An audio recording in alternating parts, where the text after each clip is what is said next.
Few issues in our nation are more fraught than gun violence, variously framed as a question of constitutional law, of individual rights, of recreation, of self-defense, and of business practice. For many Americans, weary of a litany of tragedies, Columbine, Virginia Tech, Fort Hood, Tucson, Aurora, Cafe Racer here in Seattle, and most recently Sandy Hook, and increasingly aware of the less publicized but numerically far greater daily death toll across the country, gun violence is a pressing social problem. Tonight, we'll look at gun violence through the public health lens. The tools in the public health toolbox are highly appropriate for gun violence, just as they are for flu, pneumonia, cervical cancer, obesity, smoking, or car crashes. We quantify the magnitude of a problem, the patterns of its occurrence, and who is most affected. We identify risk factors. We study what interventions work to reduce the mortality and morbidity, the deaths and suffering caused by the problem. We advocate for those interventions, we implement them, and we monitor their success. As we do this, we engage the public, we listen carefully, and we provide accurate, useful information. These are the approaches our panelists will discuss this evening. We could not have a more stellar panel. Dr. David Fleming will discuss the extent and impact of gun violence in our community and state. Dr. Fleming is Director and Health Officer for Public Health Seattle-King County and serves on the faculty of the UW School of Public Health and Oregon Health Sciences University. Previously, he directed the Bill and Melinda Gates Foundation's Global Health Strategies program. He also has served as the Deputy Director of the CDC and as the State Epidemiologist in Oregon. He earned his medical degree from the State University of New York. Welcome, Dave.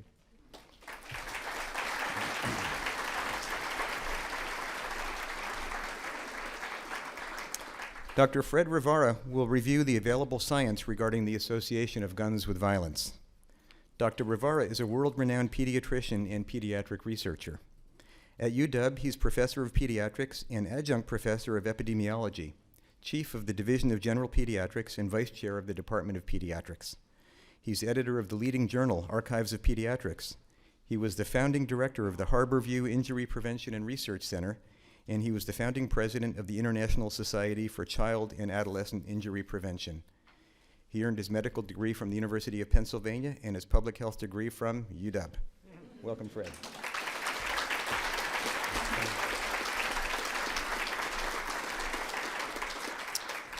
Amnon Schoenfeld will discuss the crucial issue of mental health. He's director of King County's Department of Community and Human Services Mental Health, Chemical Abuse, and Dependency Services Division. Mr. Schoenfeld has led a partnership with the UW School of Social Work to establish a new chemical dependency recovery certificate program and has been honored with the prestigious Governor Booth Gardner Mental Health Champion Award. He earned his master's in social work from UW. Welcome, Amnon.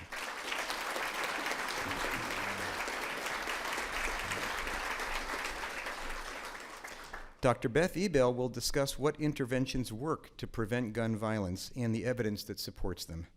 Dr. Ebel is Associate Professor of Pediatrics at UW and Seattle Children's Hospital and Adjunct Associate Professor of Epidemiology at UW, where her research focuses on injury prevention and health behaviors.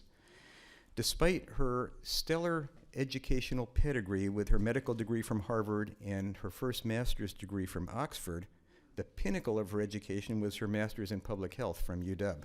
Welcome back.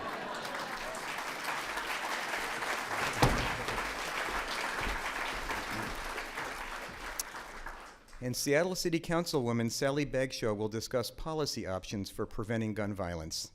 Councilmember Bagshaw served as chief of the Civil Division for the King County Prosecuting Attorney's Office under Norm Milleng from 1999 to 2007.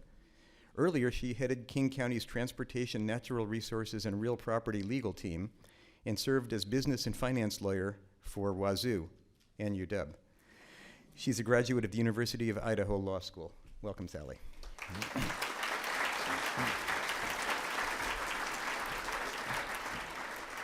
And you may think it's a formidable task to moderate a panel as stellar as this, but we have a formidable moderator, Steve Boyd of McDonald Boyd and Associates. A Seattle native, Steve is the founder and president of the Washington Leadership Institute and the Governor's School for Citizen Leadership. He was a fellow at Harvard's Center for International Affairs and holds a master's degree in educational psychology from UW. Welcome, Steve.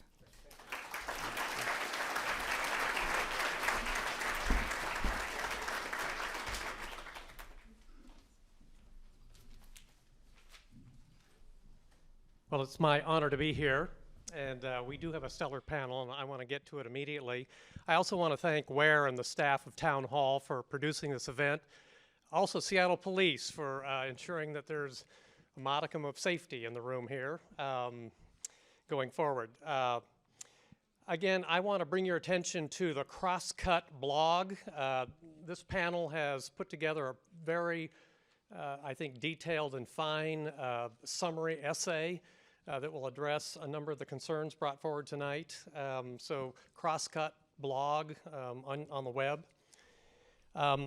Again, tonight's focus is really not on the Second Amendment or the issue around the right to bear arms. It's really for us to listen and learn from experts in terms of what the research, what the evidence says about our community locally and in contrast nationally to what we know about the patterns of and costs and impact of gun violence. So we're going to start with David Fleming, and we will then go to questions with cards, and then as time permits, we will go to the questions from the audience with Ware sort of handling the microphone.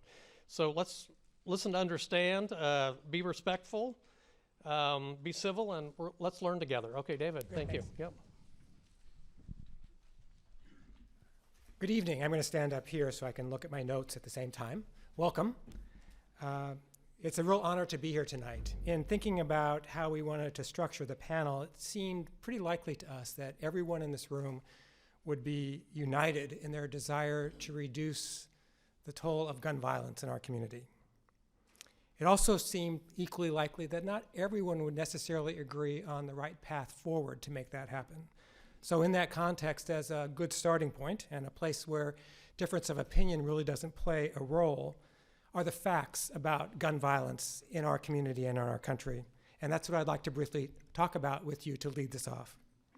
Now, some of the other doctors here tonight will be talking about the experience that they face on a day-to-day basis in treating patients who have been injured by guns. As the health officer for you and for your community, I have the responsibility of looking at public health issues, including gun violence, across our community as they affect everybody. Now, I think I have a pretty good job. It's tough, it's at times emotionally pretty demanding, but it can also be a bit depersonalizing because to talk about issues like gun violence at a community level, you need to use numbers and statistics. And it's sometimes difficult to see through those numbers to the people underneath them. I try to, and I'd like to ask each of you to do the same thing over the next couple of minutes. So the good and bad news is that we decided not to use any slides tonight. That's good news because it means I can't show you any complex and boring tables and charts. The bad news is, though, that I still need to use a few numbers to talk with you, but I'll try to use them sparingly because as a person who sits in audiences fairly commonly, I know it's difficult to hear numbers. Basically, I want to talk with you about three things. First, the overall magnitude of the gun violence problem in our community and in this country. Second, the differences between the three kinds of deaths that are associated with a gun injury: unintentional deaths, homicides, and suicides. And then finally, a quick review of the laws that govern guns in Washington state. So overall, more than 30,000 people a year in this country are killed by guns. In King County, that's about 130 people a year, about one every 3 days. It's a big problem. In fact, in King County, each year, more people die from gun violence than are killed in car crashes. And these statistics are only the number of people, the number of deaths. About 2.5 times more people each year are injured by guns in this country. And these deaths and injuries cost a lot of money. The price tag for the country as a whole each year is estimated to be about $30 billion, including about $175 million here in King County from medical costs and lost productivity. Let's now talk a little bit about the three different kinds of gun violence: unintentional deaths, homicide, and suicide. It turns out that these three types of deaths are distinctly different from each other, and understanding a little bit about each of them might provide us with some insights on how to move forward. Let me start first with unintentional gun deaths. Unintentional gun deaths are the kinds of deaths that happen when unsupervised children and loaded guns wind up in the same place, or when a hunter mistakes a person for the game that he's after.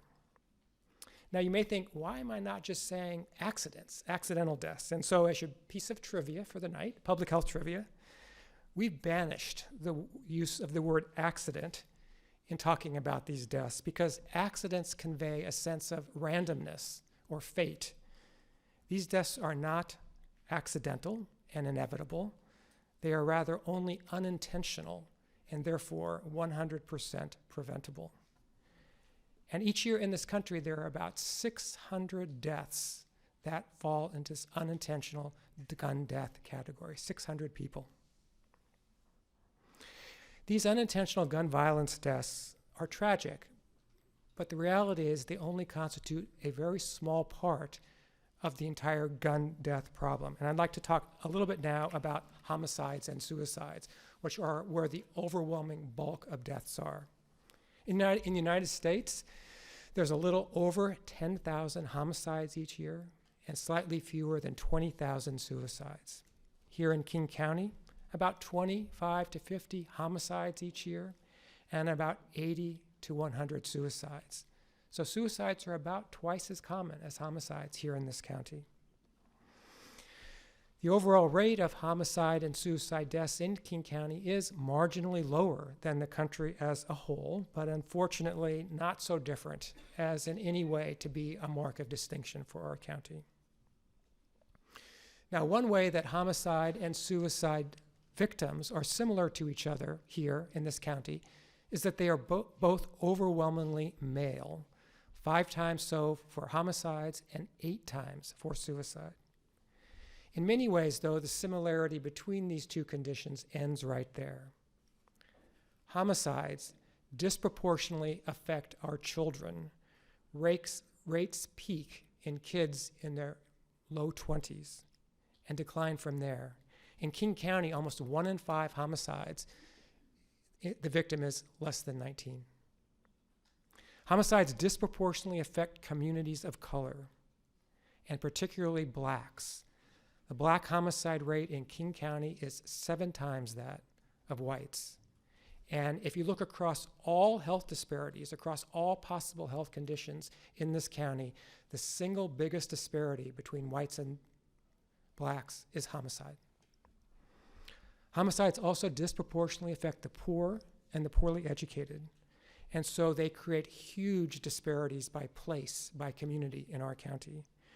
Rates of homicide in South Seattle and parts of South County are 20 times higher than rates in places like Mercer Island, Bellevue, and Kirkland. 20 times higher. Suicide is a very different picture. Suicide rates actually climb with age, with the highest rates of suicide in the elderly and the elderly men. Suicide rates are highest in whites and in Native Americans, with substantially lower rates in blacks, Latinos, and Asian and Pacific Islanders. And suicide is a problem that's more common in rural areas in this county and in this country, and so it's much less geographically focused. Finally, before talking about laws, I can't resist the urge to just briefly step back for a minute and talk about some pretty amazing international comparisons. Gun homicide rates in other developed countries in this world are on average 20 times less than gun homicide rates in the United States. And if you take countries that you think might be most similar to the United States, like Australia or Great Britain, for every 1 person killed with guns in those countries, 30 are killed with guns in this country. Now, this is a pretty sobering statistic, but I also think it's a reason for optimism because it proves that this problem is solvable. And it means that we as a country need to learn from other countries that are like us and adapt and adopt strategies that they have found successful here. Finally, let me just briefly review the status of laws around guns in Washington. In theory, governments at different levels have the ability to regulate firearms. At the federal level, we have the Constitution, the very important Second Amendment. And in addition, at the federal level, Congress does have the ability potentially to pass additional gun regulation, and that's a subject of national debate right now. In theory, localities, cities, and counties across the country also have the ability to pass gun regulations, and in many other parts of the country they have. That's not possible in Washington state, though, because the Washington state legislature has passed a law that preempts any jurisdiction in the state from passing gun regulations. The only entity in Washington state that can pass gun regulations by state law is the state legislature. And in general, to be candid, Washington has not acted in this area. So in general, laws in Washington are very similar to the minimum floor laws that are set federally. In Washington, felons, some misdemeanors, people who are guilty by reasons of insanity are prohibited from possessing firearms. But in Washington, background checks to assess whether people fall into those categories are conducted only by sales from licensed gun dealers and not in gun shows. We have the gun show loophole, so-called gun show loophole here in Washington. And as a quick list, in contrast to other states and jurisdictions, there are in Washington no child access provision or cap laws. There are no restrictions on sales of weapons or ammunition. There is no required reporting of gun theft. There is no gun registration system. There are no waiting periods in this state, and there are no limitations on possession for individuals between 18 and 21. So in summary, gun violence is a leading cause of preventable death in this country and in King County. And as such, it's a leading public health problem. The good news about public health problems is that, time and again, they've proven to be fixable, to be solvable. And so there's no better time than right now to begin to change our conception of gun violence from something that is inevitable to something that is a fixable public health problem. Appreciate the opportunity to be with tonight and look forward to engaging in discussion with you. Thank you, Dr. David. We'll bring up Dr. Fred Rivara.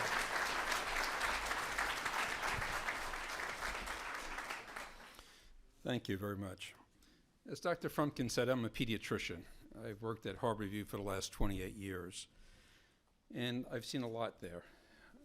I've seen a number of children and adolescents come in who have been injured and sometimes killed because of guns. There have been drive-by shootings that I've seen. I remember one boy that was there because he was lying on his couch in his living room, and a gun bullet came through the window and shot him, went up his leg and into his abdomen.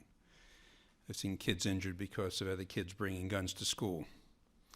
I've seen children who have been killed by young boys, 8, 9-year-old boys getting their father's gun and playing with it. It goes off and kills their brother or sister or their friend.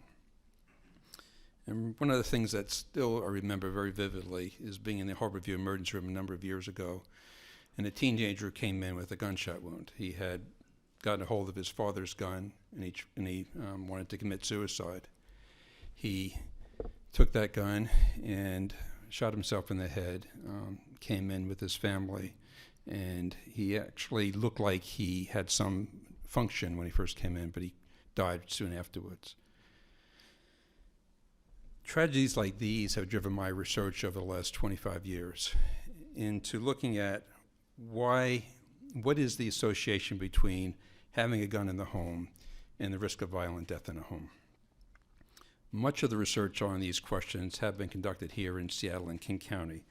And I want to talk with you about some of those studies. So Dr. Fleming has laid out for you what's the magnitude of the problem. What I hope to show you is what's the relationship between having a gun in the home and the risk of somebody in the home dying.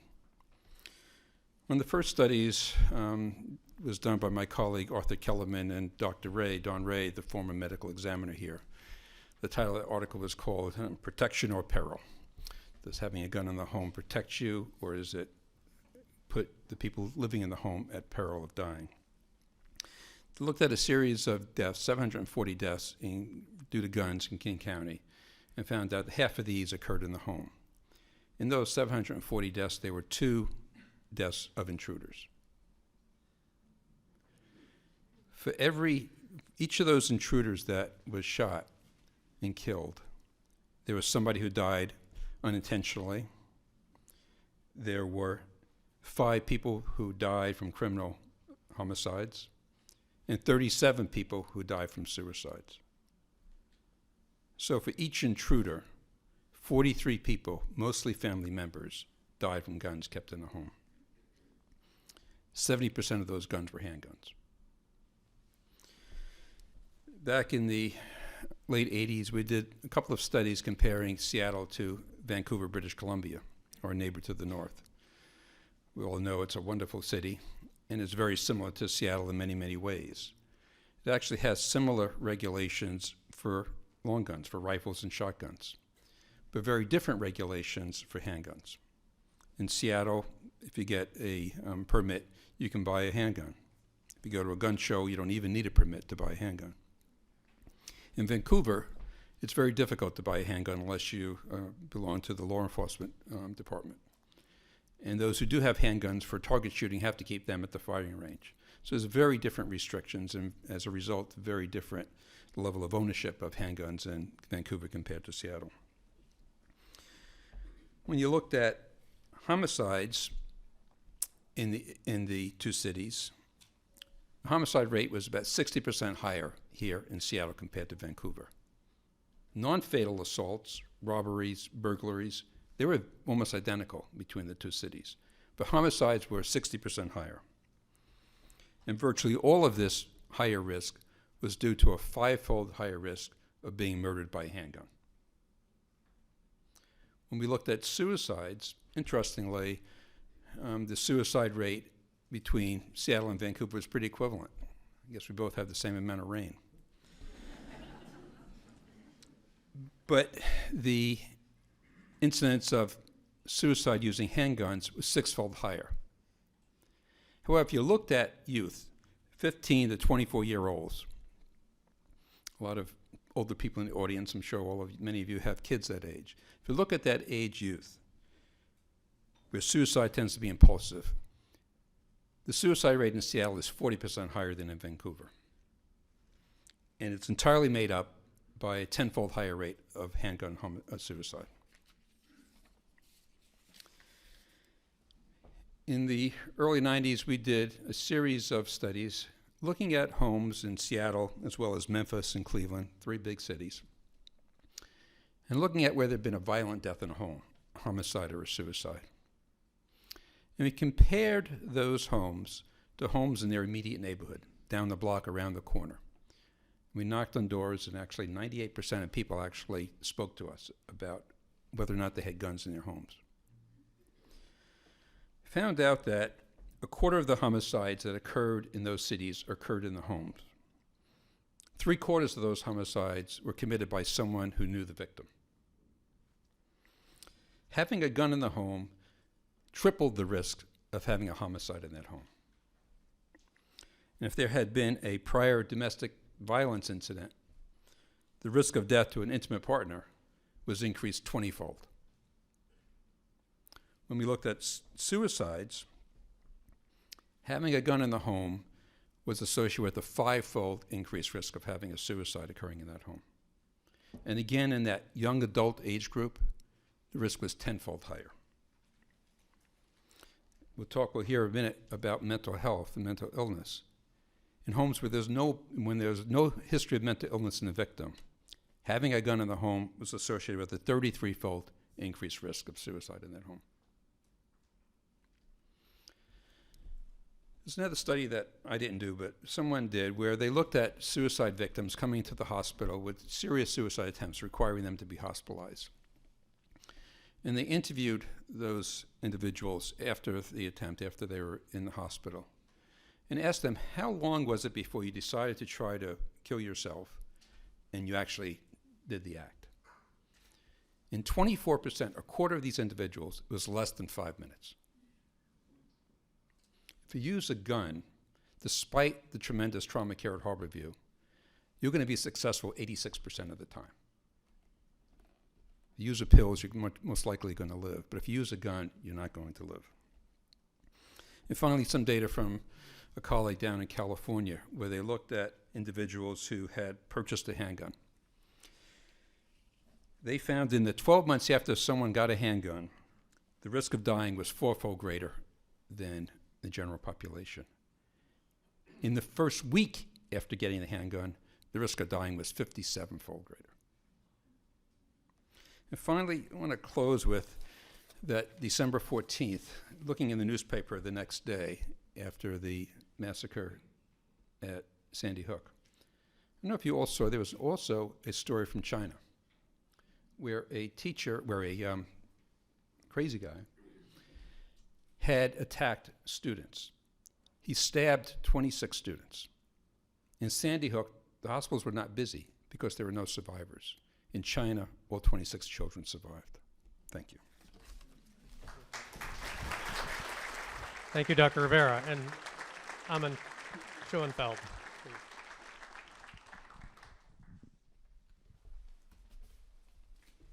Thank you. When random acts of mass violence, such as what happened at Newtown, occur, our public perception is often that mental illness must have caused the violence. People most fear violence that is random, senseless, and unpredictable, and they associate this with mental illness. Following the terrible tragedy at Sandy Hook, school amateur diagnosticians and the news media decided that the shooter must have been mentally ill, even though there is to this day no evidence that he had a mental illness. Now, clearly anyone who would do such a thing must be deeply disturbed. But being deeply disturbed is not the same thing as having a mental illness. People who hijack airplanes and crash them into buildings or strap explosives to their bodies and explode them in crowded malls are, most of us, I think, would agree, deeply disturbed. But are they mentally ill? Would mental health treatment have changed that behavior? The white supremacist who shot 6 people to death in a Sikh temple last August, the neo-Nazi who sprayed bullets from an Uzi semi-automatic weapon at a Jewish daycare center in 1999, were clearly disturbed. It doesn't mean they were mentally ill. Now, most people probably don't care whether the people who commit these horrible acts of violence are labeled as mentally ill or autistic or deeply disturbed or whatever. People want something done to stop the violence. But labels do matter, because how we define the problem determines how we try to solve the problem. If we define the problem of gun violence, as Ann Coulter did on January 17th, as guns don't kill people, the mentally ill do, we may wind up with solutions like the NRA's proposal to create a national registry of people with mental illness, or changes to commitment laws that may only serve to further stigmatize and isolate people experiencing mental illness, and that will, in the end, do almost nothing to stem the tide of gun violence. The media often perpetuate the notion that extreme acts of violence must be due to mental illness and ignore the many other factors associated with violence, such as substance abuse, social isolation, and having been a victim of abuse. The result of the national focus on the mental health status of the perpetrators of violence is that we as a society tend to believe that people with mental illness are dangerous, and this perception increases the stigma associated with mental illness. A study published in the New England Journal of Medicine just last week reported that almost half of all respondents believe that people with serious mental illness are more dangerous than other people. 71% wouldn't want to work with someone who had a mental illness, and 67% wouldn't want a neighbor who is mentally ill. So what are the facts about violence and mental illness? First of all, the vast majority of people who have a mental illness are not violent. Even just considering individuals with a serious mental illness, such as schizophrenia, 84% of these individuals will never be violent in their lifetime. At least 95% of the violence in our society is committed by people who do not have a mental illness. Mental illness, when combined with substance abuse, it has to be combined with substance abuse, not mental illness alone, ranks 9th among the top 10 predictors of future violence. Factors that are more predictive of future violence include being young, previous history of violence, being male, history of juvenile detention, divorce or separation in the last year, history of physical abuse, parental criminal history, and unemployment in the last year. Alcohol and drug abuse are far more likely to result in violent behavior than mental illness by itself. People with no mental disorder who abuse alcohol and drugs are nearly 7 times as likely as those without substance abuse to be violent. And yet there's been no discussion that I'm aware of among policymakers at the state or federal level or among the media about the need to provide more access to drug and alcohol treatment. People with mental illness, in fact, are much more likely to be the victims of violence and much more likely to die of suicide than to kill someone else. In 2009, according to the Centers for Disease Control, there were 16,799 homicides in the United States. That same year, there were 36,909 deaths by suicide, more than twice the number of homicides. About half of those are by guns. While the data may tell us that people with mental illness are not committing the vast majority of violence in our society, all of the media attention paid to the mass shootings that did involve people with mental illness at Virginia Tech, Aurora, Colorado, Tucson, Arizona, to name a few, threatens to lead the public to different conclusions. As the director of Violence Prevention Research Program at the UC Davis School of Medicine put it, zeroing in on mental health problems in the face of an overwhelming preponderance of shootings involving people without such conditions threatens to mislead the public about the nature of the epidemic at hand.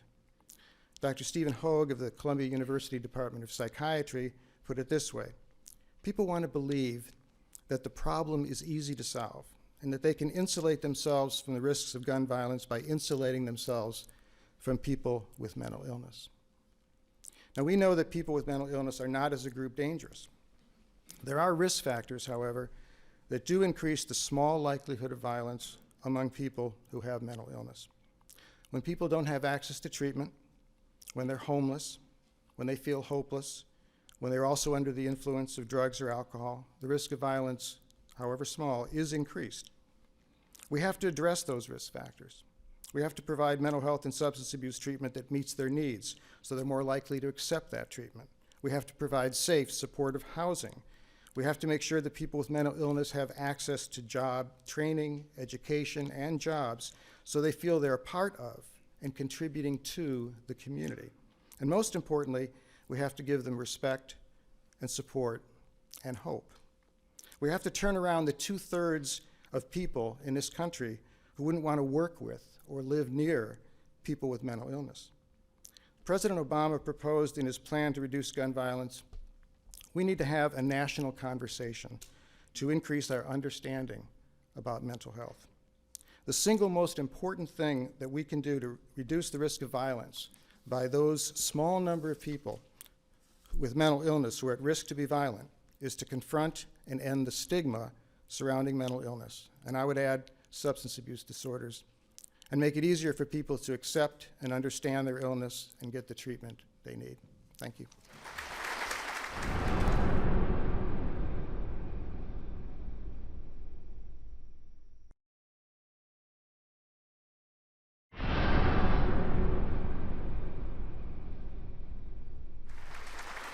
Welcome, Dr. Beth Ebel.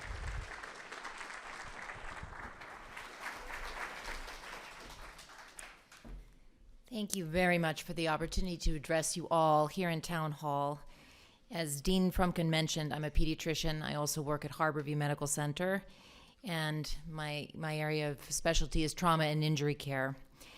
And every month that I'm on service, I take care of children and teens who are victims of gun violence. Some were shot by others. Some attempted to take their own lives. And given the lethality of gun injury, many of these children did not live long enough to make it into the ambulance bay for our care. So for me, like for Dr. Rivara and most of us who see real patients, real people, this is also personal. When my friends or people find out that I work at Harborview, it's a common reaction that someone will say, "Oh, that is so sad," you know? And I can tell you that it is not sad. It is a privilege to take care of kids who are ill and injured. It is a privilege.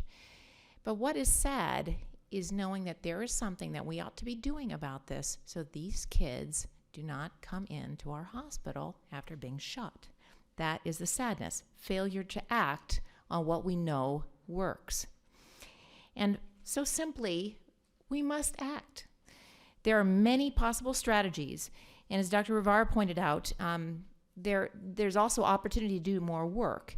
It wasn't actually brought up earlier, but one thing you should know is that some of the reason for why a lot of the research in gun violence is old is that it's been very challenging to do this research because the data are not available and they have been silenced.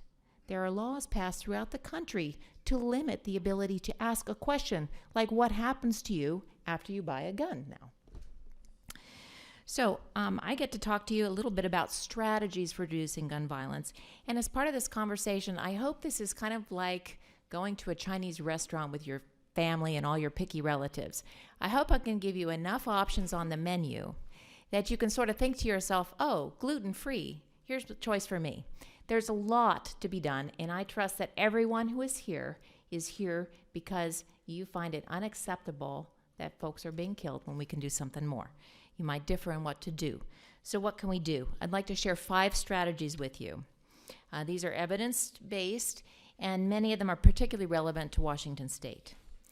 Number 1, we can prohibit individuals at high risk for gun-related injury from purchasing guns. So who shouldn't be able to stroll up to a gun show vendor and walk away with a gun? People who have been convicted of violent misdemeanor or violent juvenile crime, those who've been convicted of drug trafficking, stalking, or gang members, those would be folks to consider not selling a gun to. Those who have violated a restraining order. Federal restrictions on gun purchases for persons with serious mental illness would need to be focused on the dangerousness of the individual and nothing else. Number 2, we need to ensure that all firearm purchases are facilitated through a federally licensed gun dealer and require a background check. As Dr. Fleming said, we don't require these for gun show purchases in Washington State. So you could have all the rules that you want if it doesn't make any difference and it's not enforced. This is particularly important here, where the ease with which an individual can purchase a gun in our state results in a number of dubious distinctions. And Washington State is the leading crime gun supplier to Canada. And we are one of the leading crime gun suppliers to Mexico. And in fact, the ATF folks will tell you that sometimes there's a 4-day window from when a gun can be sold in Eastern Washington to the time that it shows up for use in a crime across the border. Number 3, we can make the product safer. New advances in gun technology have potential safety benefits and also many potential risks. Personalized guns that can only be fired by the owner are being marketed, and they could play a role for handgun owners and law enforcement officials who wish to reduce the likelihood that their weapon is used against them. Banning the sale of highly lethal assault weapons and high-capacity ammunition magazines may be a strategy to reducing the lethality of gun violence. And as with other commercial goods, the Consumer Product Safety Commission could monitor the safety of firearms and ammunition, which is a sold product. Number 4, Dr. Fleming mentioned that our current law in Washington State prohibits cities and counties from passing more restrictive gun safety legislation, effectively limiting the ability of voters like you and me to address gun safety in our own communities. Number 5, we could protect children from gun violence through the adoption of safe storage and child access prevention laws. This has been a particularly painful year for gun violence in our nation, as well as in Washington State. Many children this year have been killed by weapons that were not safely stored. And these are devastating events. They typically involve family members. The burden of loss and sorrow is unfathomable for the family, for the child who fired the weapon, and for the grieving parents. We know that guns are easy to get in Washington. More than 14% of 8th graders and 23% of our 12th grade students reported that it was sort of or very easy to get a handgun. Most firearms used in suicide attempts and unintentional injuries were stored in the residence of the victim, a relative, or a friend. And this risk, as was mentioned before, includes unintentional shootings, assaults and homicides, suicides, theft, and threats in schools and community settings. So it's good news that most firearm injuries could be prevented by requiring that firearm and ammunition be safely stored and locked in households to where children have access. Elected officials can pass safe storage laws with encouragement from you, the voter. You can mandate that police officers and law enforcement who carry weapons as part of their job are given gun safes as part of their standard safety equipment. Like a motorcycle police officer ought to expect a helmet. Parents, think back to your childhood. Who did not find out where the holiday presents were being stored? Okay, you all did. And you probably knew if your dad had a gun and where he kept it. The top shelf of the closet or the dresser drawer is not a secret to anyone.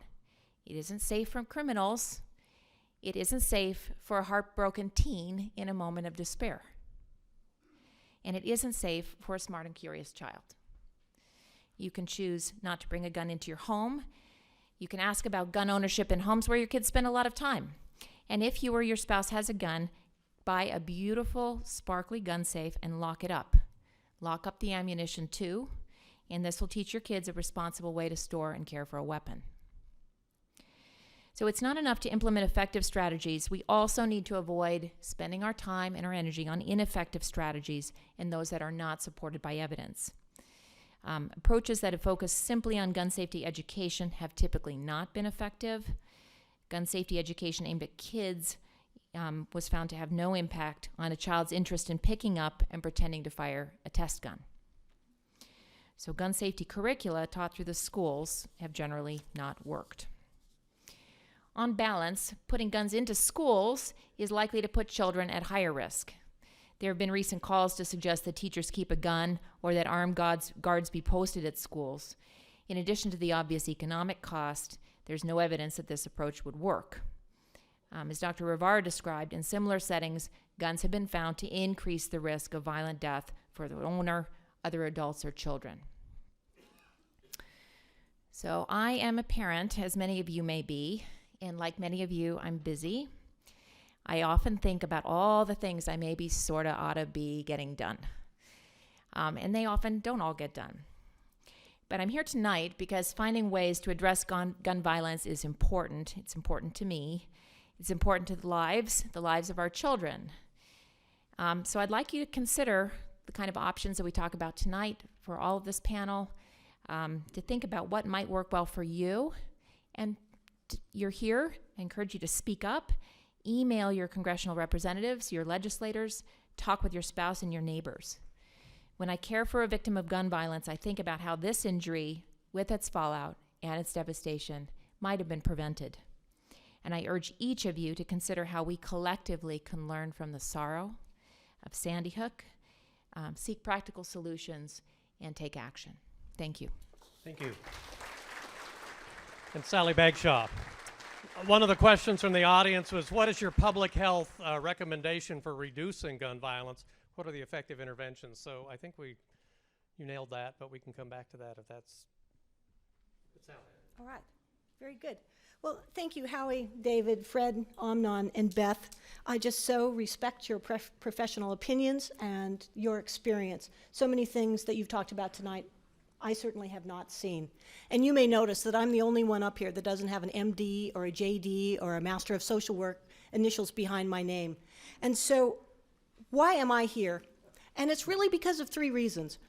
I came out of the prosecuting attorney's office, and I saw firsthand what gun violence did to families, what happens when a young man, when a child, when a father gets in the way of an errant bullet. Lives are absolutely trashed. And now, as a member of the City Council, I chair what's called our Parks and Neighborhoods Committee. And it's really my job, and to my delight, I get to be out in neighborhoods, and I meet with people.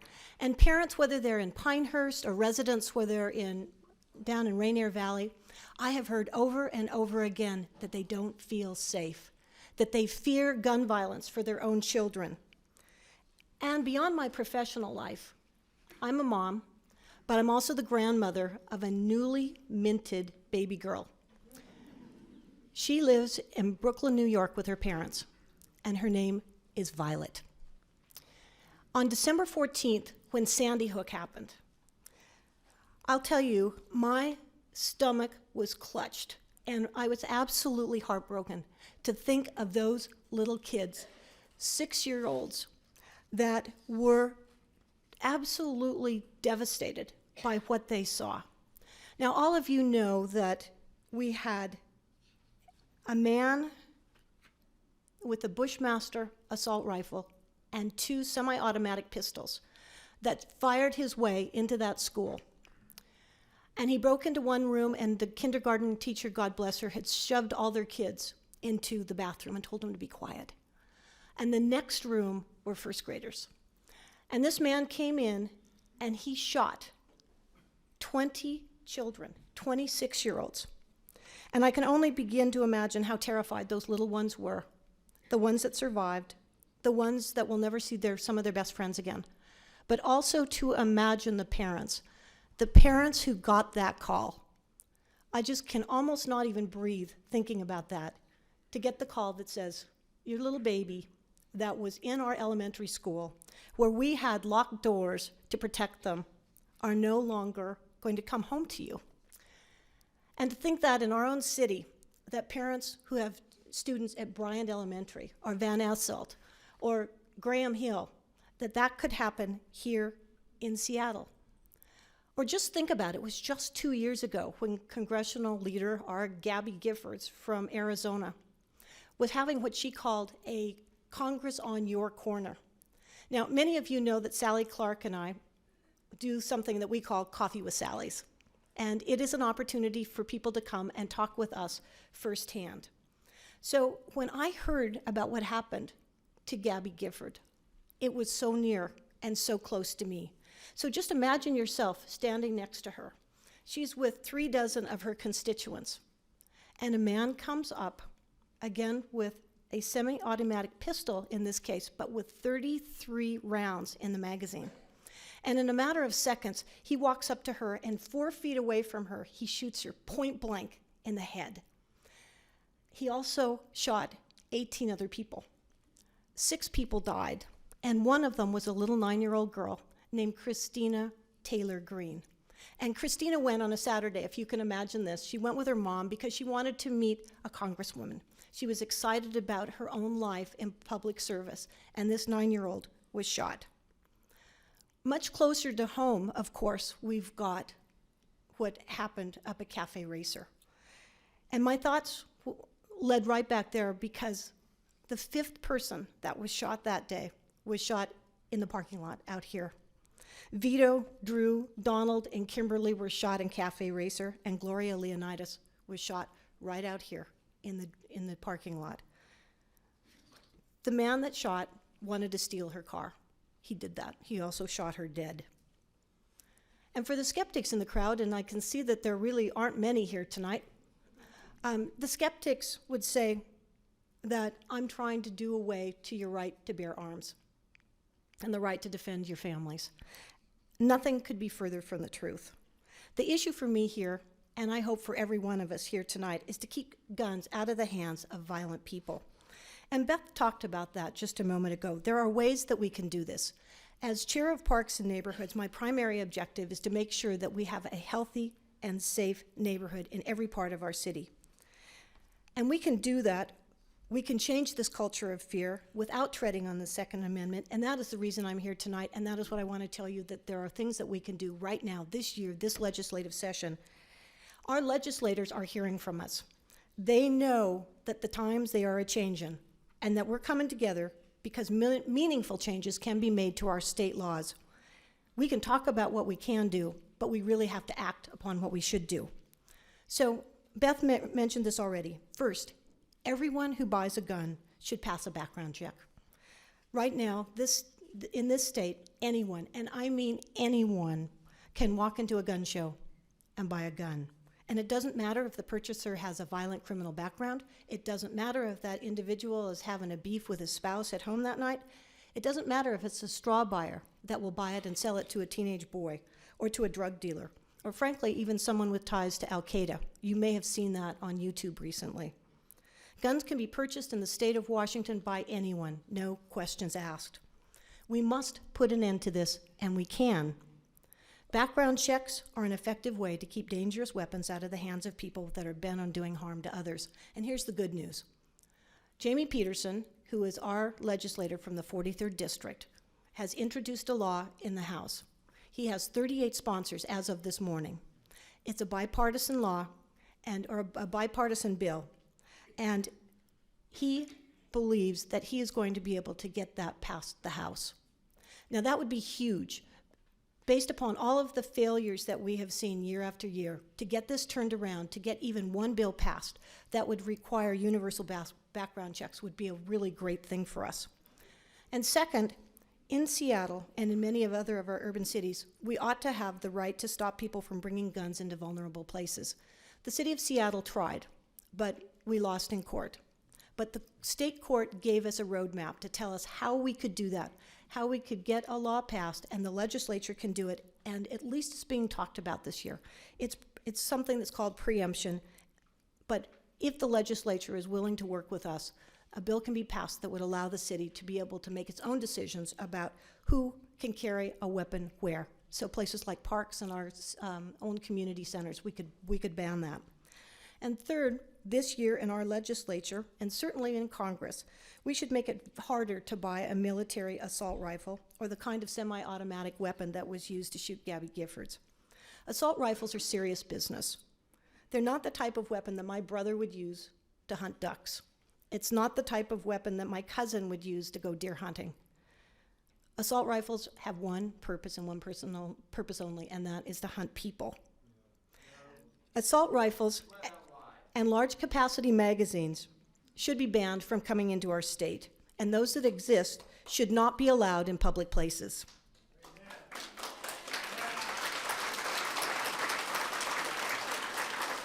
Okay. So we in this room, linked together with people across our state, are creating a powerful turning point, and we're on the move. Here's what's happening. People from all over the state are coming together. We actually got together right after Sandy Hook. Physicians, public health officials like Howie and David, Fred, Amnon, and Beth. Public safety officials like our own police, our city attorney, Pete Holmes, our attorney, Dan Satterberg, our prosecuting attorney, Dan Satterberg, our U.S. attorney, Jenny Durkin. You may have seen her article in the paper yesterday. And clergy leaders like Reverend Sandy Brown, who's here with us tonight, and Rabbi Daniel Weiner. Many of them have called for change, and they've been joined by dozens others, not only in our region, but across the state. Teachers, labor leaders, hunters, and yes, even some of my friends that are NRA members, they're raising their voices together and saying we want to make critical changes this year in the legislature to keep guns out of the hands of criminals and people with history of violence. The new organization is provisionally called People for Responsible Gun Ownership. And as I mentioned, it was formed just days after Sandy Hook happened. And we're connecting across our city, across our region, across our state, to bring concerted political pressure to Olympia and Washington, D.C. to create solutions. So we're united to say that it is an American value to be free from fear in our communities. And we will show the legislators that we will be there with them, that we will stand up with them when they pass laws that will require background checks, that provide our cities with authority to keep guns out of the hands of people in the public realm, and when they vote to ban assault rifles and large magazines from our cities and public places. So moms, doctors, teachers, grandmothers, everyone, especially you can be part of this. We cannot wait until someone else does it for us. This is the time for us to move. It's the time for us to talk to our legislators. And there will be outside afterward 2 sheets. One gives you some additional information on websites that we think are useful for public health. There is another here that if you are interested in being kept informed about what you can do, what's coming up, what's happening in Olympia, we would be happy to keep you on the list. So we're prepared to to create a community that's going to be safe for all of us, one where we all can live free from fear. And I thank you so much for being part of it tonight. Thank you, Sally.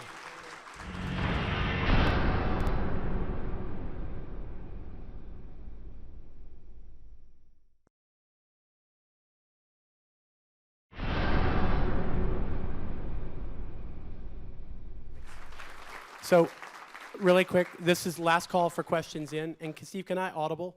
Would you add a question at some point about other uses of assault weapons? To the point that drew some crowd feedback. Can you add a question a little later in the flow? Do you want to ask that right now, just to? Sure. I'd like to pose the question of whoever raised their voice just a moment ago about other potential uses for assault weapons. Can you come to the aisle?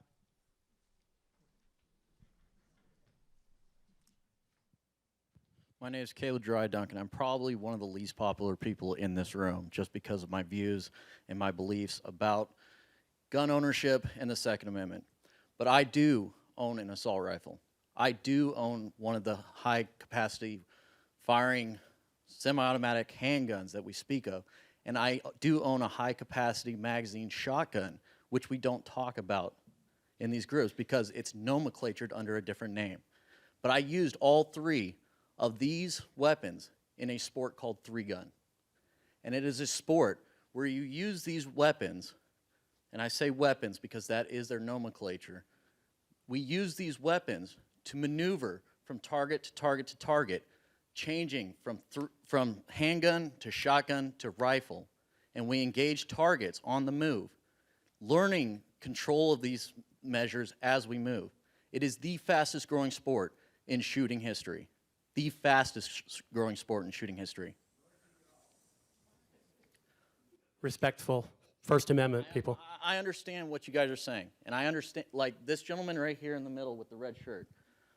I want to thank you for what you said. Your words did touch me in a way. Identifying mental health issues and keeping those people who are identified as dangerous from owning firearms, I completely agree with.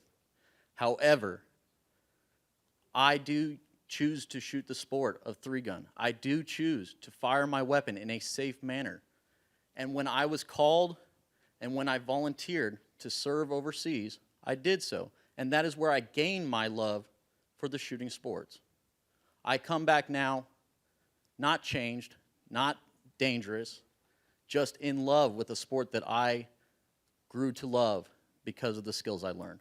And I think that it's just a sense of uneducatedness, and I don't mean to call you all uneducated. I mean that you don't have the experience in the sport that would grow your and foster your love. Thank you, Kevin. Thank you, Steve. So, thank you. There are two questions here related to the research. One is with the CDC now, with President Obama coming forward to say, let's begin sort of greater public health research on this question. What do you think this is going to lead to? What are the areas of inquiry? And secondly, there's a question around, shouldn't we limit exposure of children to violence, which I think is also a question of sort of research. Anybody willing to respond to that? Our research was one of the reasons that Speak up just a little louder. our research was one of the reasons that the ban was put on by the CDC of gun research. There are a lot of things that have been talked about to try to control the problem of gun violence, but there's actually very little data supporting any of those things. And I think that we really need to look at what really does work and what doesn't work. There have been talk about educational programs to educate children about guns. We don't know, the available evidence indicates that those things don't work. We need to develop better interventions that will actually work. We're one of the 20-some-odd states in the country that does not have a national violent death, that does not contribute to the National Violent Death Reporting System, where we link up violent deaths to the police reports, to the drug toxicology reports, to the hospital reports, so we can have better information about what happened, who was the perpetrator, who was the victim. It's that kind of research that I think that can be done, which can give us better information about what is occurring and better ways of preventing it. So can any of you respond to the question of children's exposure to violence, either in the media or violent video games, or what is known there? Yeah, well, that is a problem too. I mean, I think we as parents, as grown-ups, need to make some choices about what our kids see, and I think we need to know what our kids see. That's a big piece for a lot of us. So, you know, these are not, I guess the good news is that it's another step that we can take that can, you know, has been associated with violent behavior. It's not the only solution that we can take, but it's important, and those of us who see kids see the growth of violence and what happens with kids recognize that a lot of exposure to heavy media is a factor. We actually have a study that's coming out this week in a journal called Pediatrics, where we did a study of preschoolers here in Seattle. And for half the preschoolers, we talked with their parents about nonviolent TV that they could watch. We followed those kids for 6 months and found out that group that was directed to nonviolent media ended up being less aggressive behavior in this group of preschoolers. So what kids do watch is important, and we can affect that. So here's a political question. Maybe Sally, you can take it, maybe others. Restricting gun access either through additional background checks or training requirements will cost the public a lot of money. How does Seattle or others in the state plan to raise revenue for this kind of public safety activity? Well, I can start off by saying that raising revenue for everything is difficult right now, whether it's transportation, whether it's education, whether it's finding resources to help people with families that have mental illness. All of that is a big deal. And we're going to have to make a decision that if we want the benefits, we're going to have to pay for them. And if we want to make sure that people are properly registered, we're going to have to pay for that. And how we do it, it's the ways that we always do. You have to look at the tax resources that are available. The last thing that I want to do is to say we shouldn't have people registered because we can't afford it. Of course we can afford it. Otherwise, we've got billions of dollars nationwide that we see that we're having to patch people back up together after they've been injured. So here's a question related to the administration of drugs such as Ritalin have been administered by prescription to several of the young school shooters. I'm not sure whether that's a fact or not. Maybe somebody can speak to that. But since that, those drugs may induce more psychopathic behavior leading to murder and suicide, why was this behavior so rare before these drugs were invented? There's a little medical question for you. You know, I'll take a shot at this. I think this is similar to the mental health question. I mean, attention deficit disorder is very, very, very common. Mental health problems are very, very common. And almost everybody who has ADHD is not a violent person. Almost everybody who has a mental health problem is not a violent person. Almost everyone who has autism or autism spectrum disorder is not a violent person. And so I don't think this is a productive approach.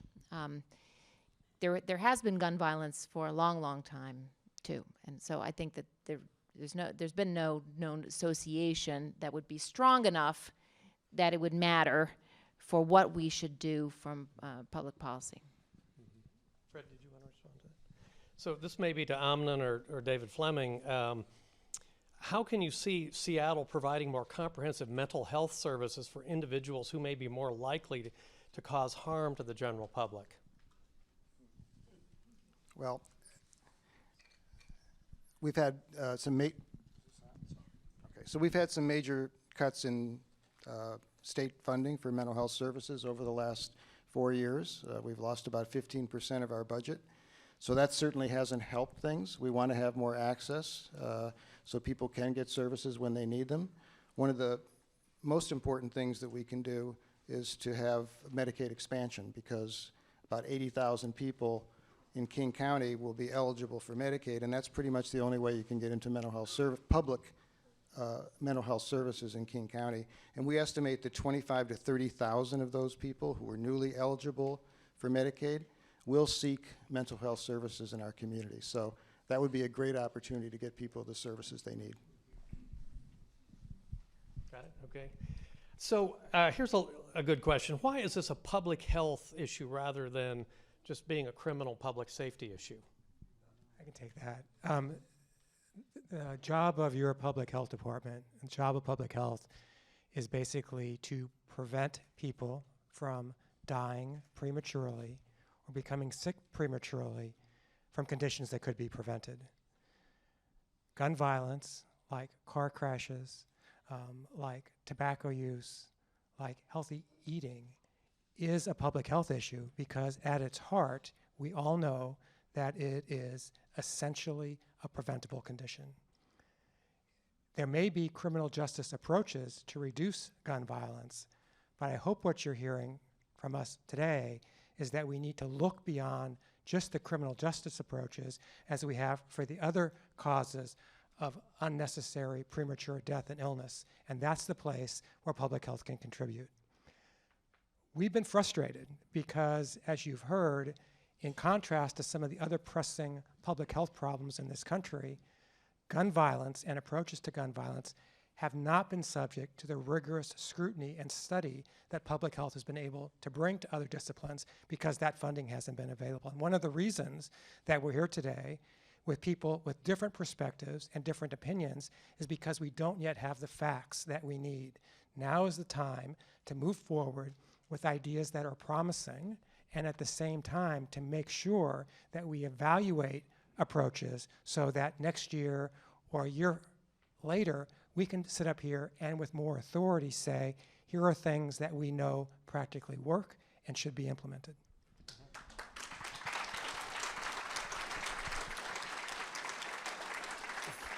Thank you. Two questions related to suicide. First is, with all the focus on assault weapons and mass shootings, isn't suicide a greater concern in terms of the number of deaths due to gun violence? Why aren't we acting here? And then sort of a more ethical question about why we should try to prevent gun-related suicides. Isn't that, in effect, somebody's right that suicides, deaths don't count in our debate?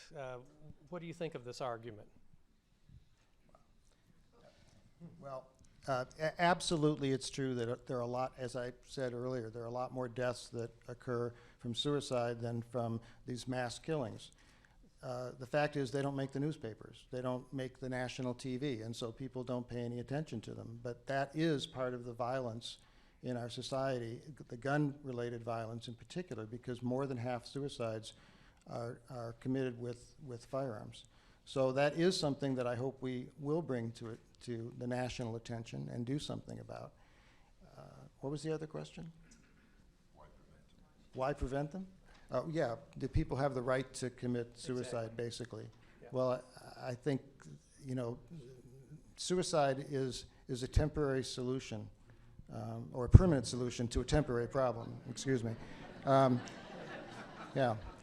So, you know, people when they're despairing, when they've lost hope, that's when they resort to something like suicide. And what we've got to do is work with people to give them that hope, to give them that encouragement, to give them that support so they won't make that step, which is irreversible.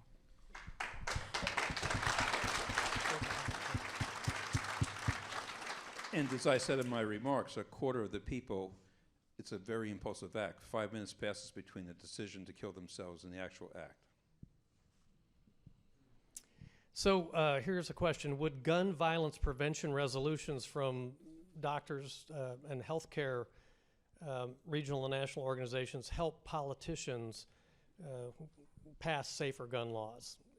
If the above question is true, how can we organize the societies and interest groups to make these resolutions? It has been a divisive issue in many parts of our society.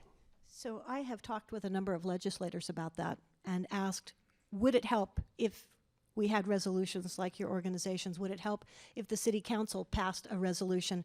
And the answer was candidly yes, it would be helpful to have it, but it would be more helpful to have people in Olympia talking to the legislators. It would be more helpful for the legislators to know that you'll have their back at the next time they go up for election, so that if they're willing to stand up and say things like, we're going to pass the kind of ban that we're talking about, that we're going to make sure that there is a universal background check, that we who support that are there to support them when they're going to most need it. So I'd say yes, do that, but also recognize that it's not a short-term thing. What we're committing to tonight is something that we do this legislative session, next legislative session, and that we help re-elect the people that are willing to stand up and do just what we're talking about. So framing the issue around a crisis of gun violence, can anybody comment on whether firearm injury rates are actually rising or declining right now? Nationally, in this country, if you look at homicide rates, rates have been declining modestly over the past 15 years. That's a little bit of an artifact, though, because in the early 1990s, there was an incredible epidemic of gun violence, and rates in the 70s and 80s increased dramatically. So there's been a peak in the 1990s and a gradual decline since then, but gun violence is what I would call an endemic problem in this country.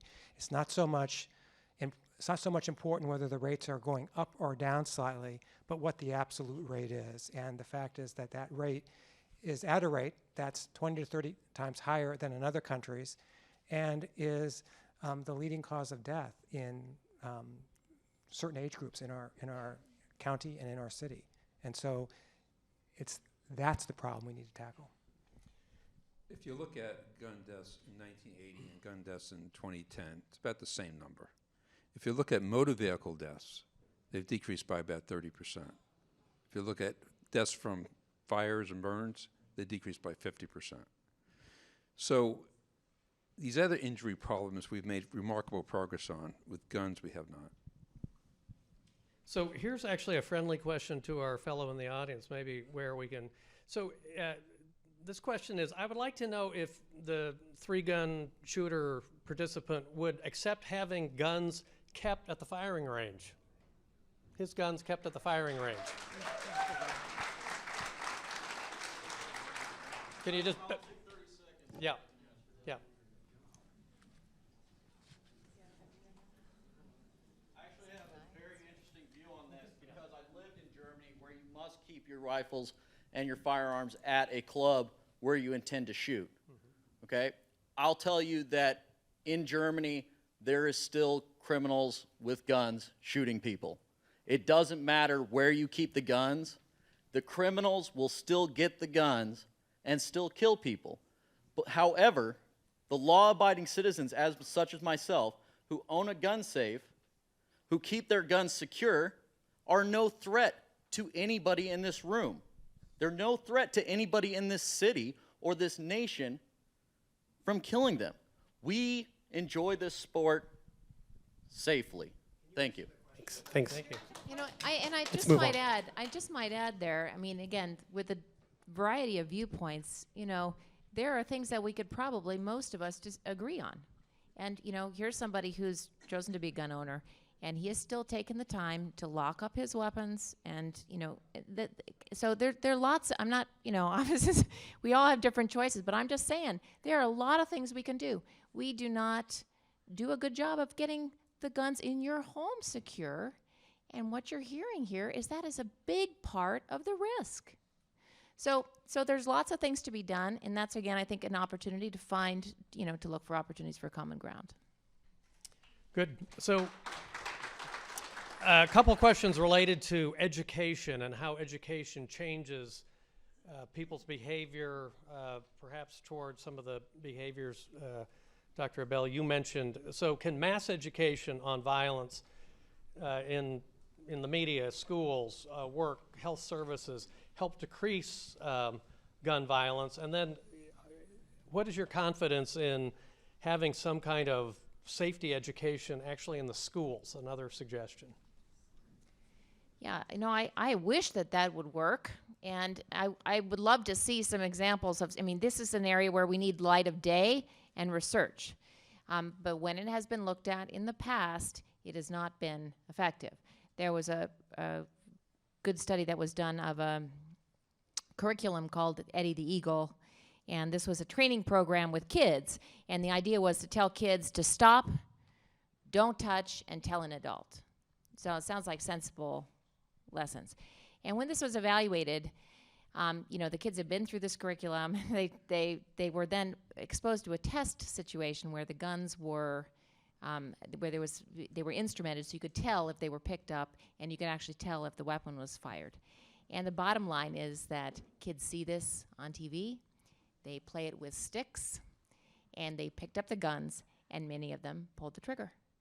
So what that is, again, a lesson. You know, we can tell our kids one thing, and it's good to educate them, but it wasn't effective. Maybe we'll find, you know, maybe we can get smarter about this if we invest in this. And Fred, you might have a comment. I guess it's, if you look at what education would really help the gun problem, it's actually early childhood education. If we really cared about trying to reduce violence in our society, we would make sure that every child in our community, poor and non-poor alike, had access to a good early childhood education. That would make the most difference.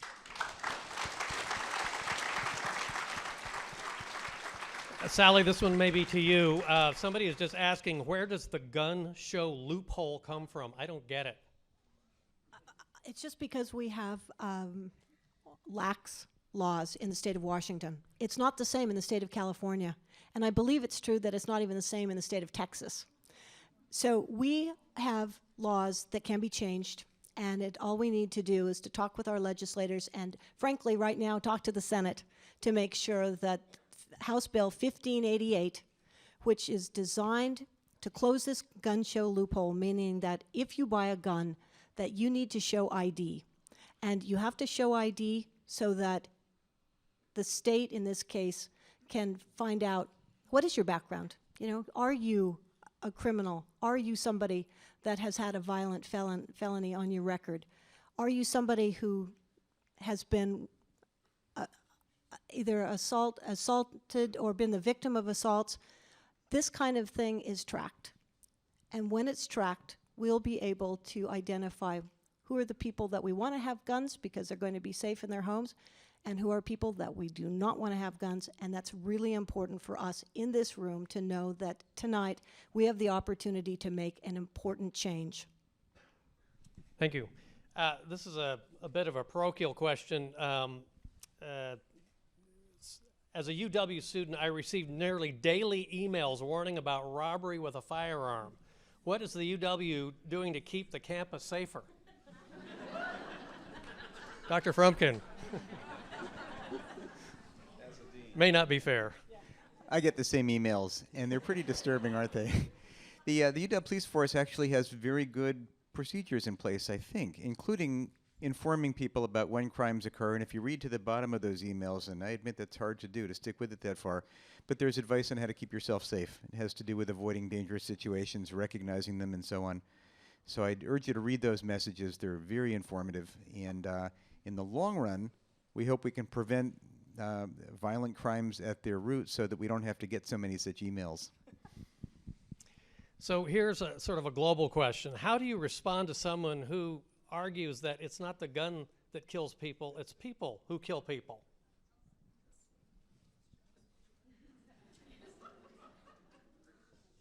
Well, I'll just say it's like Ann Coulter's statement that the mentally ill kill people. I mean, it's, you know, we're talking about a tiny percentage of people with mental illness who commit any of these murders, and you make these global characterizations. The fact is that people wouldn't be able to murder as many people if they didn't have guns. Like you said, you know, the man in China who came in and was stabbing children, none of them died.